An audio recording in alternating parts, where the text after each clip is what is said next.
Central and 6 hour. The Glen could be a mixed field because rain is expected today during the qualifying session. So we could have a weird grid, and that could cause a lot of drama in the opening hour of the 6 to deal with when we get to Sunday. All right, Matthew, we appreciate you. Enjoy your day there at the golf course. Get some sun, and hopefully we'll see some action there, sir. Not a problem. All right, thank you. Matthew Embury. Always a pleasure to have him on. Oh, like Matt, we go back a long ways, man. But anyway, he's out at the golf course. I'm jealous. My name's Tom Marquis, President. We'll be right back. I think Steve Wilson's going to join us. I know that truck race ran late. It might. Oh, there he is. He is standing by in the Balance Green Room. Steve Wilson, Editor-in-Chief of Speedway Digest, will join us when we get right back, right here on the Balance Radio Network.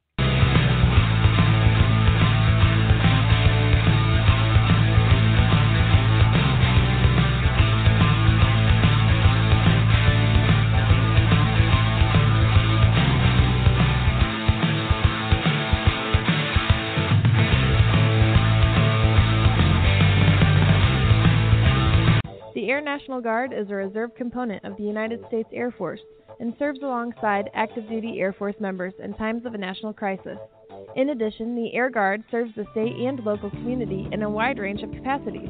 The reason people join the Air Guard is as diverse as our members and includes such reasons as a deep desire to serve their country, money for college, travel, new job skills, and the pride that goes along with belonging to the greatest military organization in the world. I joined because I felt a calling to serve my country, but I didn't want to be far away from my family, so the Indiana Air National Guard was a perfect fit for me.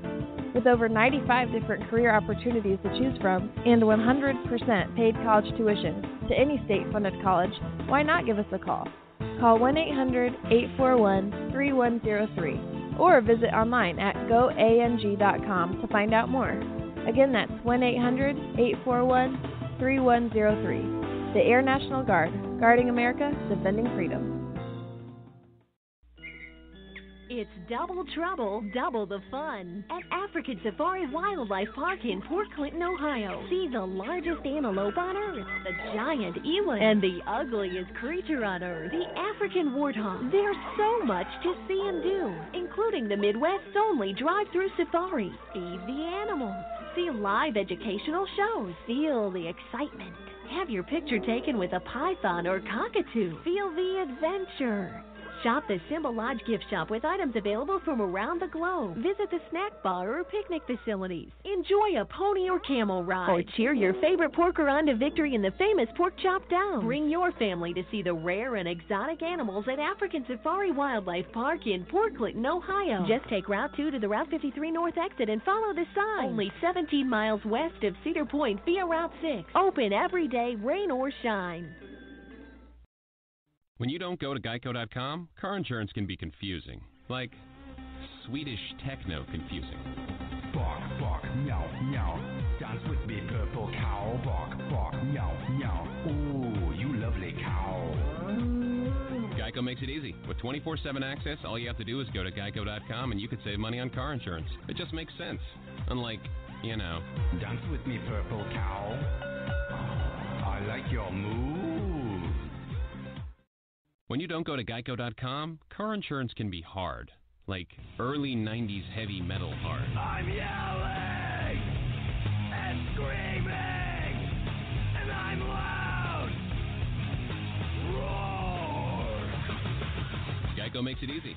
You can review and update your policy or report a claim on Geico.com or the Geico mobile app.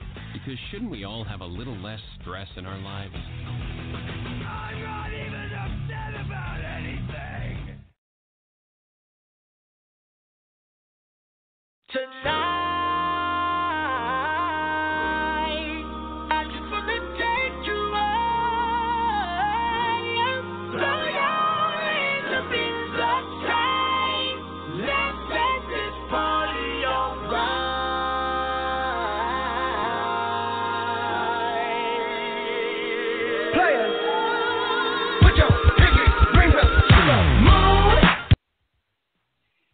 Welcome back to the Balance. Thank you to Matthew Embury, our official IndyCar contributor, splitting duties between the U.S. Senior Open and doing some IndyCar talk with us up there in South Bend, Indiana. It is a hot and balmy day here at the home of the Balance Studios in the west suburbs of Indianapolis, high atop the Balance Studios. Welcome aboard, Mr. Steve Wilson of Speedway Digest. Steve, are you guys experiencing a typical Virginia hot summer day today? Not yet this morning, but later this afternoon we'll be in that muggy 95, 8+ degree weather with feeling like it's about 127 and just on the edge of I understand. I tell you what, I've been to Virginia so many times. I really love it. I love the city of Richmond, and I'm a big Civil War buff, so I spend a lot of time down there. And then I go to D.C., but sometimes it seems like really the remarkable, as close as Virginia is to D.C., it's like you're crossing the equator. I love Virginia, but it does have some of the – and I've lived in Florida – but I think Virginia's got to be the hottest place on earth in the summertime. I don't know if I'm right about that or not, but I do know that Virginia's pretty hot. But late night for the trucks. Moffett obviously comes off with the win. So we'll talk some NASCAR here with Steve Wilson. Steve, did you get to bed at a halfway decent hour? A little after midnight, closer to 1 a.m. Yeah. Hey, you know what? Back in the days when I was a lot younger, 1 o'clock, I was just getting started. That's true.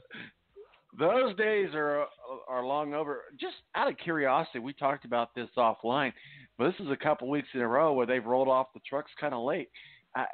I don't know. Is there a method behind that? Is it a TV schedule? What is the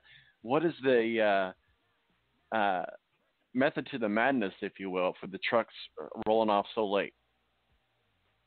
Well, TV typically will take and set their schedules months in advance, and we're right in the midst of all of this World Cup action out in France, so that kind of plays into some of the decisions on some of these events that we're seeing run late. And back in Michigan just a couple of weeks ago, it played into the decision on why we had a 5 o'clock Monday races.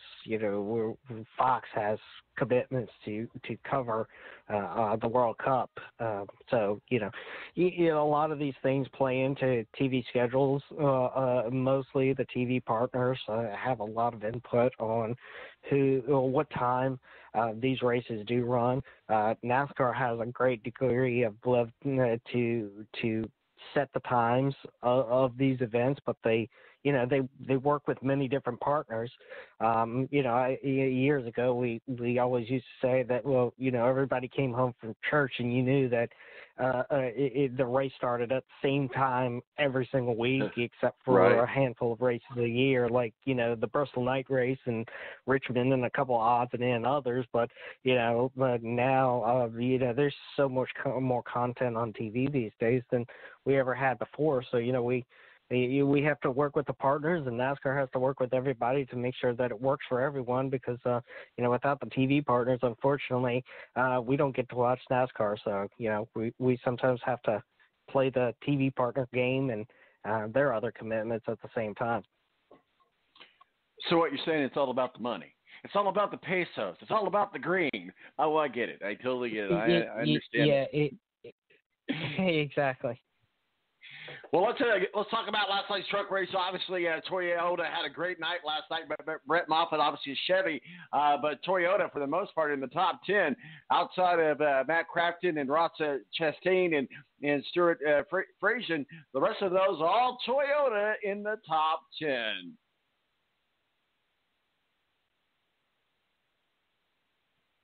Steve, are you still sorry, you dropped out there for a second. I was just saying, great night for Toyota last night. All but a couple drivers in a Toyota. I know that the winner was a Chevy, went to victory Victory Lane, Brett Moffitt, but overall, a good night for Toyota. Well, unfortunately,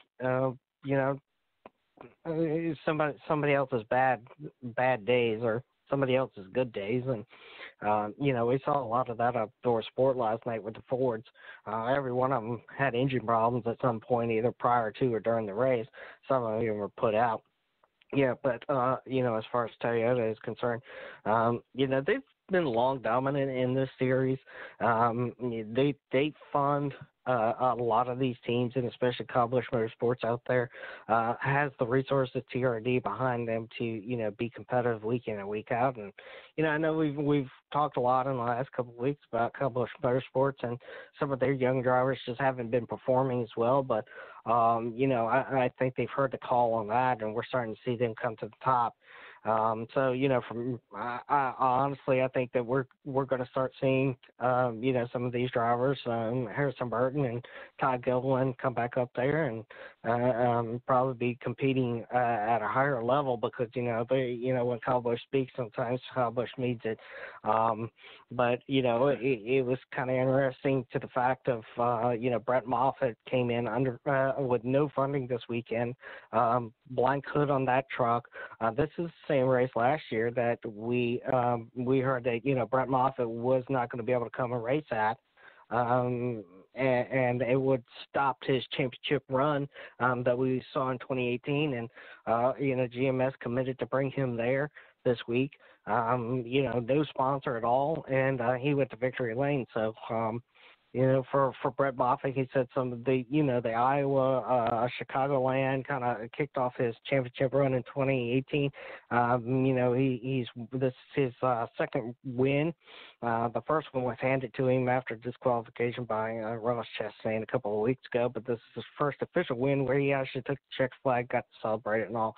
But we're seeing the dominance of some of these teams right now as we get into the summer stretch, and it looks like Brett Moffitt and Austin Hill for Hattori Racing, and Ross Chastain, who hasn't been full time is now running full time for the championship, is running up there top 5, top 7, trying to get back into the top 20 in points. But I think right now it's the manufacturers are.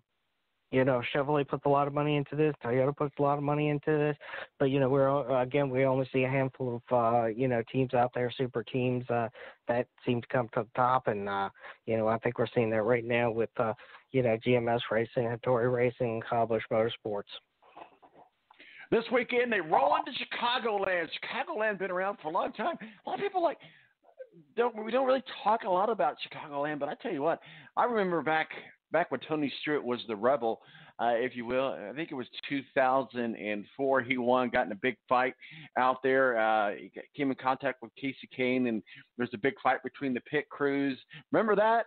That was in Chicago, wasn't it? That was back when Tony Stewart was the rebel, if you will. He was the Kurt Busch of the day. I don't think much of that. I don't think much of that has changed with Tony Stewart, even after all these years. He still could be rather feisty.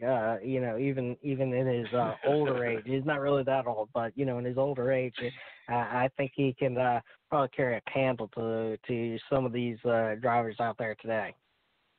Well, he's married now, so we'll see if married life can calm him down. Let's talk a little bit about, before we get into the Xfinity race, I do want to spend some time with you today to talk about Darrell Waltrip. What an awesome tribute that they did to Darrell. I don't know if you've had a chance to go back and look at that or if you had a chance to watch that. I thought one of the most awesome things that Fox did, obviously NBC picks it up this weekend, but one of the most really cool things that Fox did for Darrell Waltrip was the letter from his wife.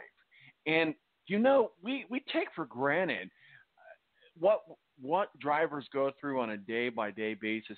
And for her to just kind of walk through the life with Darrell Waltrip, I thought, it gave me goosebumps. It was like, I tweeted out true love story here. And you got to go look at it. Just Google Darrell Waltrip's wife pins a letter on Fox. It is a fantastic piece. and they just really did him up well as far as saying goodbye. We look at one of the legends of the sport, probably